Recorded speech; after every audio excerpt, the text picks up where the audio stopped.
मेघा गोयल जी। राधे। राधे राधे महाराज जी। महाराज जी, अगर हमें कोई बार बार अपमानित करे या हम चीखें चलाएं और क्रोध करें, अपशब्द कहें, हम प्रभु का नाम जप करके कोशिश करते हैं कि हम उसका उत्तर ना दें और अपना संयम बनाए रखें, परंतु लगातार हुआ अपमान पर संयम बनाए रखना कठिन है। क्रोध नहीं आता क्योंकि अब अपेक्षाएं कम हो गई हैं, पर अर्थहीन और दुखी करने वाली बातें अगर बार बार हमारे साथ हों तो ऐसे दुर्विचार प्रतिकार की भावना स्वतः ही मन में उठने लगती है। निरंतर हो रहे अपमान या क्रोध के वातावरण में अपने मन में किसी भी प्रकार की बुरी भावना को आने से कैसे रोकें? अपने मन देखो, आपने जैसा कहा कि अपेक्षा कम हो रही है तो आप थोड़ा सह पा रहे हैं। अगर अपेक्षा ही न रहे तो बिल्कुल दुख नहीं होगा। मान की अपेक्षा ही अपमान का बोध कराती है। प्रशंसा की इच्छा ही निंदा का दुख पहुंचाती है। यद्यपि किसी भी दुख और लौकिक सुख की सामर्थ्य नहीं है वो हमारे तक पहुंच सके, पर हम अपने स्वरूप को भूल करके अंतःकरण में तन्मय हो गए। अंतःकरण सूक्ष्म शरीर है और अंतःकरण तदात्म हो चुका है स्थूल शरीर में।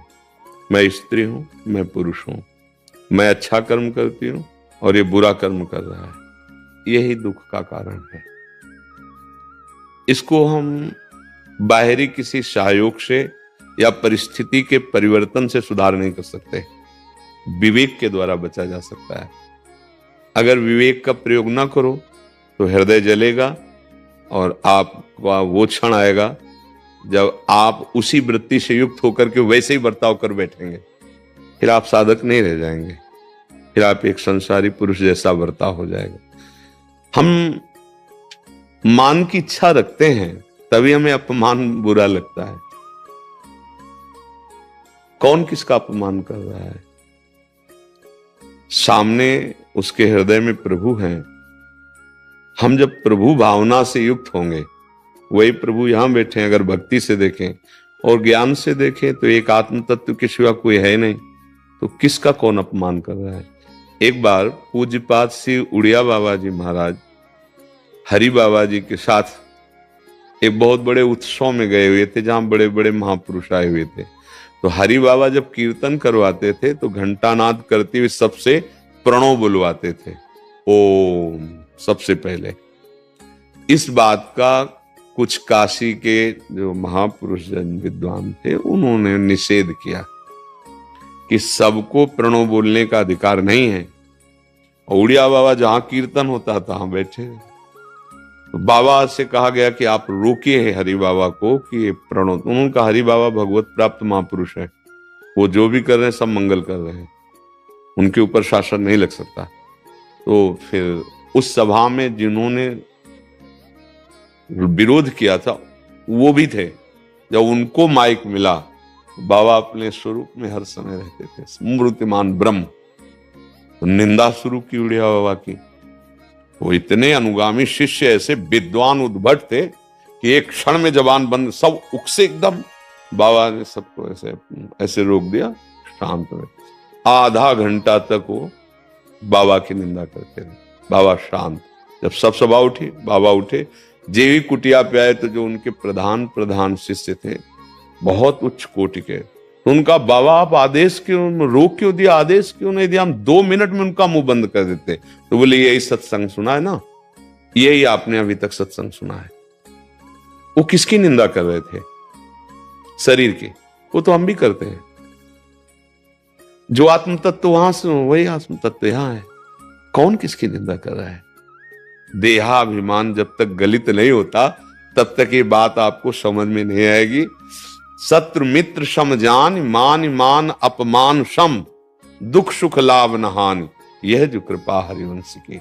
शत्रु मित्र में, मान अपमान में, निंदा स्तुति में, लाभ हानि में जिसका समान भाव बन रहा है, समता आ रही, वही ऊंचाई पर चढ़ रहा है। नहीं तो पूरा संसार इसी में तो पिस रहा है। देखो क्या हो रहा है, लड़ाई झगड़ा, प्रिय संबंधों की हत्या, इसी से तो हो रहा है। 3 गुण माया के चल रहे, उसी में हमारी बुद्धि प्रभावित होकर। अगर हम सहना चाहते हैं और आगे निकलना चाहते हैं, क्योंकि सहने से ही निकल सकते हैं, लड़ाई से कुछ नहीं। वो 4 शब्द बोले कटु, आप और बोले तो फिर वो और द्वेष पक्का हो जाएगा। द्वेष हो जाएगा तो हृदय जलेगा, भजन होगा नहीं, भगवत मार्ग पुष्ट नहीं होगा। हमें ये बात सोचनी है कि मुझे भगवान पुष्ट कर रहे हैं। कैसे? जैसे आप हमें गाली दिए, हमारे हृदय में जलन हुई तो हमारे पाप नष्ट हो रहे हैं। भगवान हमें परिपक्व कर रहे हैं। पूज्यपाद श्री उड़िया बाबा जी महाराज ने कहा तब माना जाएगा कि आपका साधन परिपक्व हो रहा है। जैसे आपको कोई विदेशी भाषा में गाली दे तो आपको कैसे, आप भाषा नहीं जानते, वैसे देखोगे ला कुछ बोल रहा है ऐसा लगेगा और आज चले जाओगे, कोई दुख नहीं होगा। बाबा बोले जब आपकी भाषा में आपको गाली दे, अपमानित करे और आप वैसे ही चले जाओ जैसे विदेशी भाषा में सुनने पर, तब आपको माना जाएगा कि आपका साधन ठीक चल रहा है। अब मान और अपमान, लाभ और हानि, सुख और दुख, ये द्वंद्व हैं। अगर आप भजन नहीं करते, सत्संग नहीं सुनते तो इन्हीं द्वंद्वों में पिसोगे। चलती चक्की देख के दिया कबीरा रोए और दो पाटन के बीच में साबित बचान कोय। तो कमाल जी उनके संकल्प पुत्र थे, उनका चलती चक्की देख के दिया ठठाए कमाल और राह सहारे कील के तो बाल न बाका जाए। चक्की चल रही है और जो दाना कील के सहारे में आ गए वो पिसेगा ले, चाहे घंटों चलती रहे। तो पूरे संसार चक्र की कील है ब्रह्म, भगवान, हरि। अगर इनकी शरण में आ जाओ तो ये द्वंद्व पीस नहीं पाएंगे। निर्द्वंदो भवति, कोई भी द्वंद्व तुम्हें इस पर, ये द्वंद्व है, मान अपमान, सुख दुख, लाभ हानि। और सही बात मानिए, ये भेद के कारण अनुभव हो रहा नहीं होगा। जैसे अपना छोटा सा बच्चा जो तोतली बोली में बोलता है, अगर वो अपनी गोद में चढ़कर अपनी दाढ़ी पकड़े, अपने थप्पड़ मार दे अपने को और गाली दे दे, तो आप क्या करेंगे? हंसेंगे और बोले तुम्हें अपमान नहीं लगा, थप्पड़ मार दिया, तुम्हारा लड़का है, तो दुलार आएगा, ए बच्चा है। क्यों? क्योंकि अपनापन है ना, लौकिक अपनापन से बात बता रहा हूं। और अगर भगवत भाव का अपनापन है कि मेरे प्रभु ही सब में है, तो अपमान का बोध नहीं होगा, निंदा का बोध नहीं होगा, दुख का बोध नहीं होगा। चाहे भक्ति मार्ग से चलो, चाहे ज्ञान मार्ग से चलो, बिना सम हुए आप दुखों की निवृत्ति नहीं कर सकते। यहां केवल अध्यात्म शब्दों की चर्चा होती है, व्यवहारिक शब्दों का यहां कोई महत्व नहीं। हम जब व्यवहार में उतरते हैं तब हम फिसल जाते हैं, तब हम अध्यात्म को समझ नहीं पाते। हमारा जो कर्तव्य, यदि हम केवल अपने कर्तव्य को देखें, उसके कर्तव्य को ना देखें, तो हमें कोई दुख नहीं होगा। हम अपने कर्तव्य को तो कर रहे हैं, अपने कर्तव्य के बदले में उससे हम कर्तव्य चाहते हैं कि हम आपको इतना प्यार करते हैं, ऐसे चल, तो आप कम से कम इतने मृदु वचन तो बोल सकते हो ना। आप कड़ुआ क्यों बोले हमारे लिए? अब उसके कर्तव्य का निरीक्षण परीक्षण होने से हम अपने कर्तव्य को भूल गए। अब हमारे अंदर या तो द्वेष हो जाएगा और या फिर जैसे वो भाषा बोल रहा था वैसी भाषा हमारी निकल जाएगी। महाराज उसी द्वेष में जी रहे हैं। ये प्रश्न मेरे लिए ही है, वो मेरी पत्नी है। महाराज जी उन्होंने मेरे लिए ये पूछा है, मैं बहुत गुस्सा करता हूँ महाराज जी, ये मेरे लिए उन्होंने पूछा। तो आप इसको समझ लीजिए, क्यों गुस्सा करते हो? आप विचार करके देखो, क्या आप में ऐसे सद्गुण हैं, क्या आप में ऐसी गलती नहीं है जिसमें आप पर गुस्सा किया जा सके? तो देखो, अगर बिल्कुल सरल भाषा में समझो, आप बिल्कुल सद्गुण संपन्न हो जाएंगे तो गुस्सा आएगी नहीं, क्योंकि दुर्गुण है ये गुस्सा। और जब आप में गुस्सा आती है तो कमी आप में भी है ना। तो फिर दूसरे की कमियों को हम क्षमा नहीं करते और अपनी बड़ी से बड़ी कमी को सेकंड में क्षमा कर देते हैं। ये हमारी गलती है।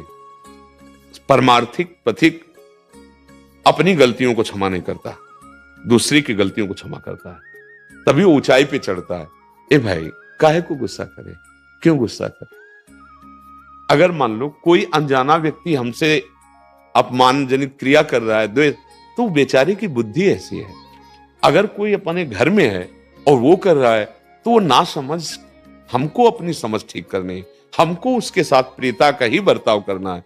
पर इतनी क्षमता तो भगवान शंकर बोल पड़े जब रावण ने लात मारा और विभीषण जी ने समझाया, और परिणाम क्या हुआ? लात मारा, और फिर भी हाथ जोड़ के कह रहे हैं तुम पितु सरिस भले ही मोहि मारा, पर राम भजे हित नाथ। तो कैलाशपति बोल पड़े उमा संत कही है बड़ाई, मंद करत जो करे भलाई। ये देखो साधुता, वो सभा में लात मार रहा है और वो कह रहा है राम भजे हित नाथ तो। हे नाथ, भले मारा, मुझे इसकी परवाह नहीं, पर आपका मंगल हो जाए। आप ये बात समझ लो कि भगवान से विरोध करने पर तुम्हारा मंगल नहीं होगा।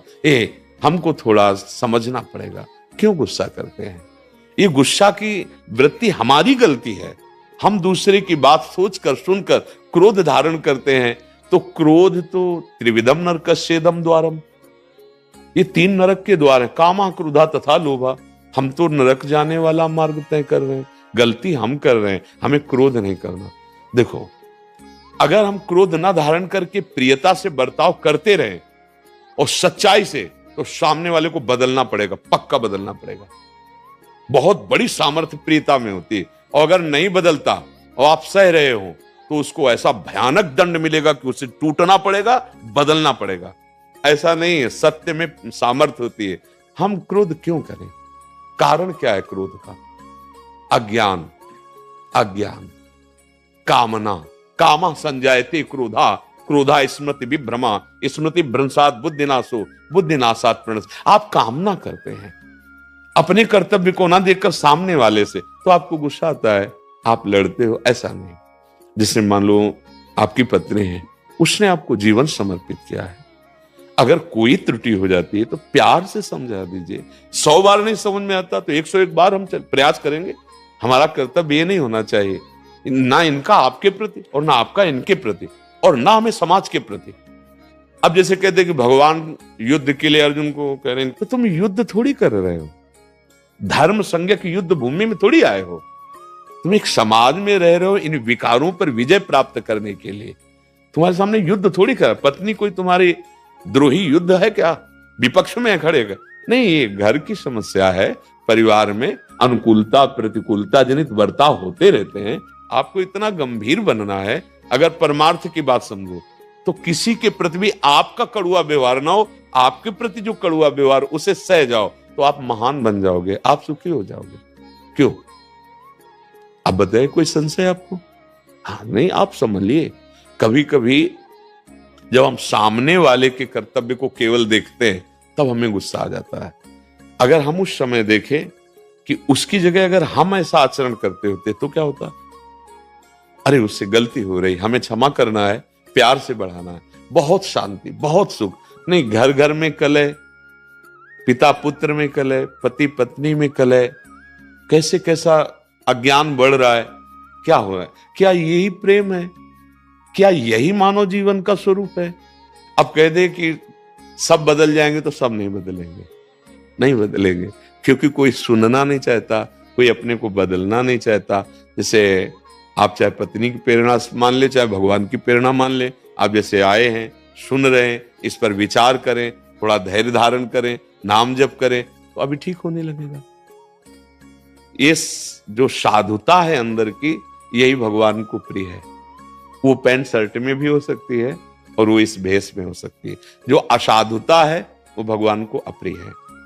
वो उसमें भी हो सकती है, वो इस भेष में भी हो सकती है। हमको अपना स्वभाव सुधारना है। अगर स्वभाव भगवत भाव से युक्त हो गया, सब बढ़िया बात बन जाएगी यार। नहीं, कलह नहीं, हमारी प्रार्थना मानना। अभी प्यार आया ही नहीं हृदय में। जब प्रेमी जन होते हैं ना, बड़े से बड़े विपत्ति और कष्ट को सहकर भी वो कभी विचलित नहीं होते, क्योंकि झूठा प्यार है। शरीरों का प्यार झूठा प्यार है, स्वार्थ का प्यार है, अपनी वासना की पूर्ति। कोई प्यार होता है? हाँ, जिससे प्यार किया जाता है उसको सुख देने की सोचा जाता है। वो कितना भी कड़ुआ बोले, बुरा नहीं लगता, क्योंकि हम उससे प्यार करते हैं। किससे कौन प्यार करता है? यहाँ विचार करके देखो।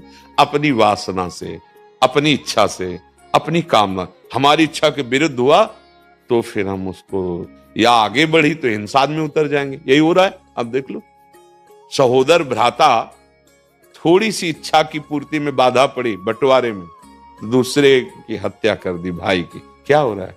चलो, जीवन मुक्तता या परम पद प्राप्ति छोड़ो, जीने के लिए हम कहते हैं नाम जप करो, अच्छे आचरण करो, दूसरों को सुख पहुंचाओ, ये जीवन सफल हो जाएगा। जलोगे नहीं, नहीं तो ऐसी ऐसी घटनाएं घट जाएंगी कि जीवन नष्ट हो जाएगा। किसी कार्य का जीवन नहीं रहेगा। समझ रहे?